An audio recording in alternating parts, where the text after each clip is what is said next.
What is up, everybody? This is the Mind of Mac podcast, Mind of Mac number 9. And we out here. We back at it. That's all I got to say. It is Monday, February 4th, I believe. Day after the Patriots won the Super Bowl. Congrats to all the Patriots out there. I'm actually up in the New England area watching the Super Bowl, so I was around a couple Patriots fans last night, hanging out. Pretty boring game, honestly. Not too much going on until the very end. There wasn't many points scored, but it was all right, Super Bowl. But it's just funny seeing people's reactions on social media and shit the next day. It's it's just entertaining, everything that comes with it. Everybody talking about, oh, there's always shitty commercials, and it's just funny. Every year it's the same thing over and over. But here we are, day after the Super Bowl. Like I said, same thing every year. Patriots won. Back at the Super Bowl. Happens again. So yeah, whatever. They got the most, or they're tied with the Steelers for the most Super Bowl wins in history. So that's something to cheer for, I guess. So we had the Super Bowl. A couple days before that, I got to DJ at the Underground Bar, which is pretty fun. I always enjoy DJing there, but getting to DJ there on a Friday night is always especially fun because people are out. They're trying to, they want to go out and dance around and have a good time. So I like to cater to that a little bit and, make them dance around, make them groove, and, give them my vibe, which they all enjoyed, and gave out a bunch of mixtapes, which is really good. People love the mixtape. If you didn't get one yet, hit me up. Come and get one. Or you can stream it online. I'll have links to all that stuff below. Some other links that I'll have to some stuff below will be to a DJ Ace. So I actually just got this. I got a couple things in the mail today that I'm going to talk about, but I just got this dope shirt that says Scratch Time on it. Check that shit out. And it came with one of his mixtapes. I ordered one of his mixtapes, and you get a t-shirt, whatever. And it's DJ Ace Street Hop Volume 1. Some real, true hip-hop, original DJ stuff. It's just really dope. He's actually a cop in New York City. He's just a real dude. So yeah, he's got awesome mixes on his SoundCloud and Mixcloud, and his Instagram is every day he's putting up 1 minute videos of him mixing and scratch of the day and all different stuff like that. So he's super motivational. His cut style is insane. He's just so clean and technical with it, sort of like DJ Premier style, just that 90s classic, traditional, raw hip-hop stuff. So there's 37 tracks on here, which is really crazy, bunch of remixes to songs, and yeah, I really enjoyed it, so definitely go check him out. Something else I got in the mail, hold up. We got some artwork in the mail. I love artwork. You can't really see all the artwork because we got the camera pretty close, but I got some artwork hanging up here. But I won an Instagram contest, which is pretty crazy, and I won this picture, this print of Powerline from the Goofy movie, which is pretty crazy. So he put on his Instagram that, a trivia question about who was Powerline from the Goofy movie based on. And I was a big fan of the Goofy movie. I love that movie. I love Powerline. Stand out above the crowd. You know what I'm saying? That's my jam. But he asked who was it based on. I had no idea. So I just went and did a quick Google search. And this happened right as the contest was right as he posted it. I saw it a minute after. And he said the third person to message with the correct answer will win the print. And look who got that print, baby. We out here. It's a good week. 2 good things in the mail on a Monday. That's a good way to start the week, you know what I'm saying? Well, yeah, so that's a good way to start the week. One other thing I was doing today, I was out taking a lot of pictures with my new camera, which we're recording the podcast on today. I've been taking a lot of pictures with that recently, all around Provincetown and the sunset hours and getting the sky and different colors. It's just really crazy out here. I mean, I talked about this before on the podcast, especially with Silas out here. It's different vibe, different energy, and it shows in many different ways, not just in the buildings and the people, but the uniqueness of the land. And that's probably what adds to the people and the buildings and the way the town has evolved into what it evolved into. But being out here on the edge of it feels like the edge of the universe, it's really kind of crazy. So check out my Instagram, tmacthedj. I'm uploading mad pictures. I'm putting them on my Facebook too, and like albums and stuff like that. So definitely check all that stuff out. We got a lot more great stuff coming. Yeah, having a lot of fun with the camera. Camera's freaking awesome. I love it. And there's so many settings to it. And, I'm not just trying to shoot on auto mode. We're shooting in manual. This is like a stick shift over here. So we're making, we getting proper pictures. So you need a photographer, hit your boy up. We out here.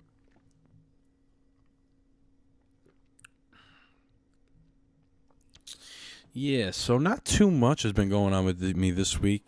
Just continuing to work on the album, of course. Always got some of that going on. Always doing a little mixing for that, some beats for that. But yeah, lately, like I said, I kind of been consumed with the camera. But one thing that I checked out the other day, which was recommended by a couple people, but first by my boy Dan Algarin, which was on the podcast, and that he really recommended it first to me, was Tierra Wack and her album Wack World. So I actually saw the video to this a couple days ago, and when he first mentioned it to me, I thought it was a very interesting concept because it's 15 songs, which sounds like a lot of songs for an album, but the album is only 15 minutes long, so every song is like 1 minute, and they're all different vibes, and it's really kind of crazy. But I didn't listen to the album first. I saw it through her music video of it. So like I said, 15 songs, every minute is a different song, and each minute in the video was a completely different scene. She was dressed up different, looked completely different. So it was just a very interesting concept, all different vibes. Like, it was just very interesting. Like I said, something that definitely needs to be consumed more. But I'm gonna freaking put a link to that in the description to this in YouTube because it was just a really cool video. She's a younger artist, newer artist. I think she's like 23 years old. New cool concept. So I'm about it. Tierra Wack, definitely check that out. And also recently was a bunch of UFCs. Yes, there's a lot of UFC action. There was a UFC in Brazil this past Saturday night. And there were some pretty good freaking fights on there. I think it was actually on the ESPN, the new ESPN Plus platform, which was pretty good. One thing, the fights were very quick, one right after another. And that's really cool. That's really good because on Fox, it would freaking take forever to get from one fight to the next. They'd always fill in med commercials and stuff like that. But with this new ESPN thing, it looks like it's going to be a lot better with the pacing and stuff like that. So hopefully they'll keep that up. Yes. What else? All right, so let's talk about some of these fights from last night. So the main event was Marlon Moraes defeating Rafael Assunção, which was pretty awesome. This is the bantamweight division, so it's the division where TJ Dillashaw is the champion, and he just lost. Trying to compete for the flyweight title against Henry Cejudo. So that would be a very interesting fight, Marlon Moraes and TJ Dillashaw. I don't want to say TJ lost a little bit of his shine after his defeat, but I think he kind of did, or at least he kind of did in my eyes.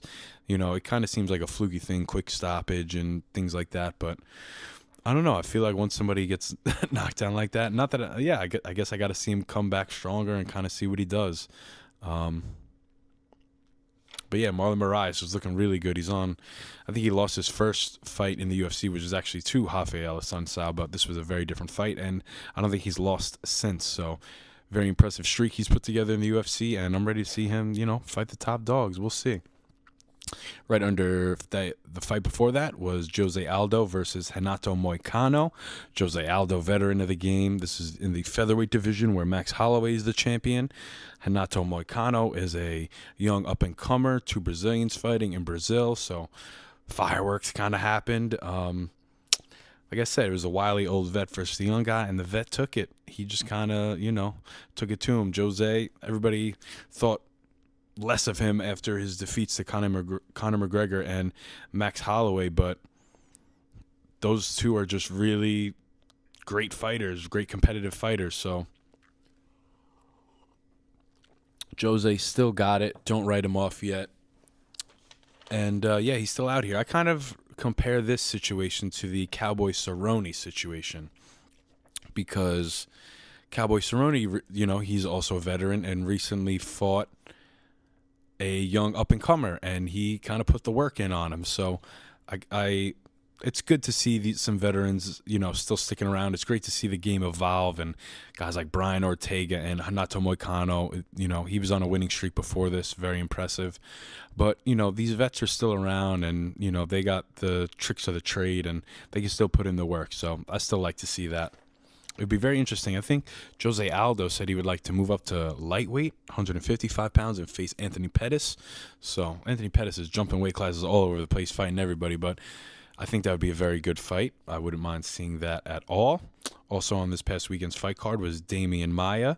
He defeated Lyman Good. Damian Maia, again, like I said, another veteran, but he is just crazy with the jiu-jitsu aspect of it. He literally goes in there almost like Hoist Gracie in the first UFC. Is like, he obviously can punch and kick, but his grappling is just so outstanding, and his control that, like, he'll just grab a hold of you and, like, lay down on his back and bring you down with him, and, like, he doesn't care what position he's in, because he's gonna reverse it and he's gonna take a limb or your neck, and that's what he did in this fight, like he normally does. So very impressive to see him do that. He didn't call out specifically Michael Chiesa, but he did say that he would like to fight him next.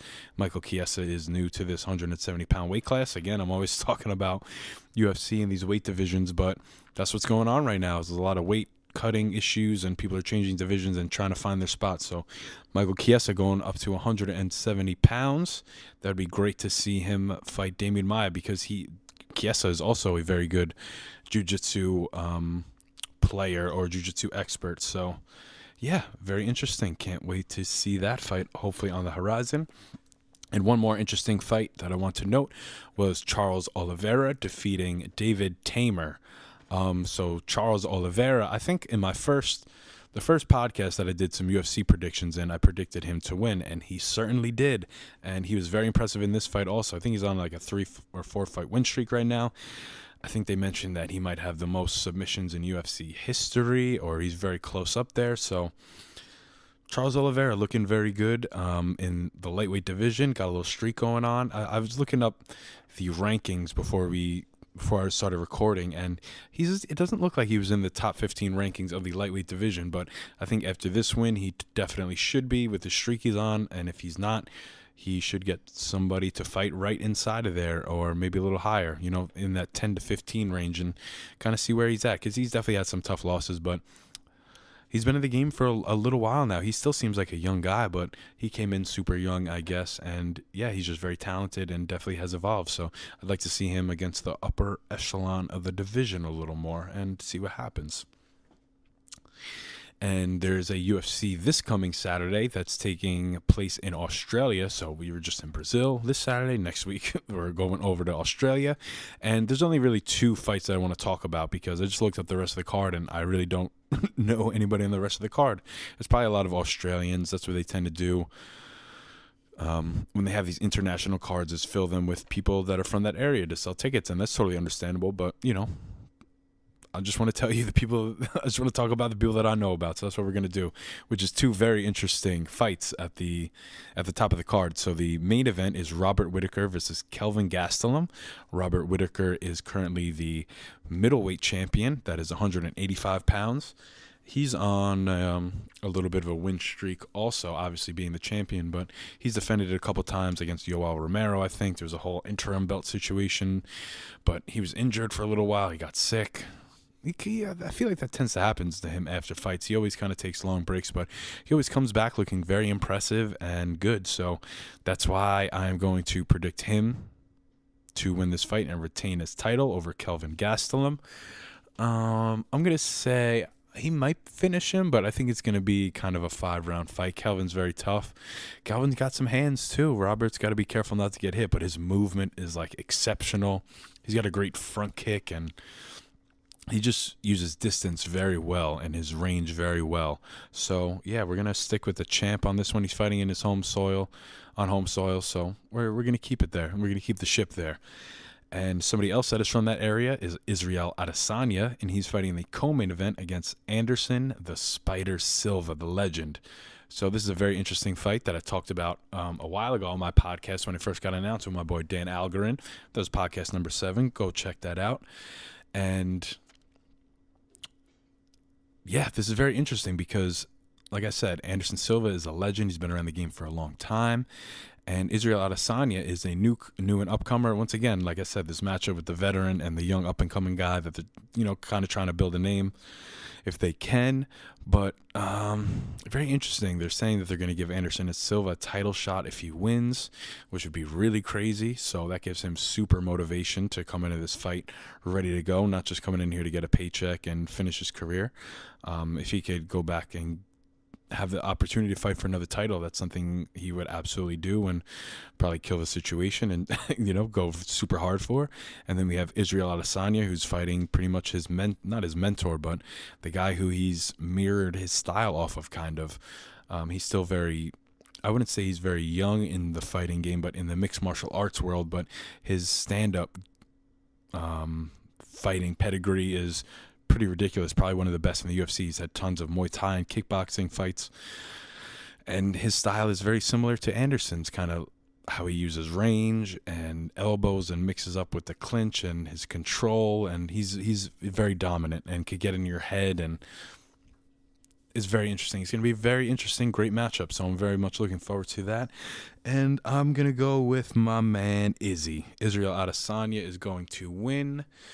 And I'm going to go out on a limb. He's going to finish Anderson Silva. He's going to finish him in the second round. I know I'm kind of crazy for saying that, but if it happens, somebody owes me $5, all right? That's just what it is, all right? Because that's a crazy prediction, so give me that. And, we out here. Not too much to talk about on the podcast today. Not too many current events or very interesting things that I want to talk about. There's always current events and crazy things going on in the world, but we're keeping it positive over here on this side. So I thank you guys very much for listening. I really appreciate it. Make sure you like and share and subscribe on YouTube. Tell your friends about it. We on iTunes. We on Spotify. We on Google Play. We everywhere. Next Monday, I'm going to have another podcast coming out. Hopefully I'll have a guest on it. I got a couple people lined up for the interview, and hopefully we will get that going this week. Next Monday, I'm also going to have a Flavor in the Air radio show. Not exactly sure what the theme or topic will be for that, but stay on the lookout for that. You can check out all my past shows at mixcloud.com/tmac631.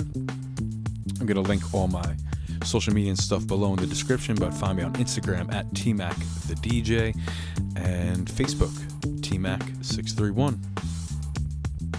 And we out here, Mind of Mac number 9. Sipping on the coffee, little evening coffee. Always remember to protect your neck.